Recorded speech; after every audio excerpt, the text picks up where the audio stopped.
নমস্কার বন্ধুরা, ইতিহাসের ইতিকথার নতুন পর্বে আপনাদের সকলকে স্বাগত। চৈত্র মাসের পূর্ণিমা তিথি, চৈত্র শুক্লা পূর্ণিমা তিথিতে অনুষ্ঠিত হয় হনুমান জয়ন্তী। বজরংবলী, সংকটমোচন, অঞ্জনী পুত্র, পবন পুত্র হনুমানজির জন্মতিথি।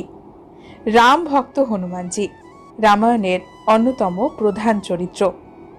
বলা হয় হনুমানজি ভগবান শ্রী মহাদেবের রূপ ছিলেন। আজকের পর্বে যে বিষয়টি জানব সেটি হলো হনুমান জয়ন্তী উৎসব, অর্থাৎ হনুমানজির জন্মতিথি উপলক্ষে যারা হনুমানজির পুজো করবেন অথবা যারা প্রত্যেক শনি এবং মঙ্গলবারে হনুমানজির অর্চনা করেন। মোট কথা বলতে গেলে হনুমানজির পুজো করলে হনুমানজির পুজোর জন্য আমরা কিভাবে উপোস রাখব, কতক্ষণ উপোস রাখতে হয়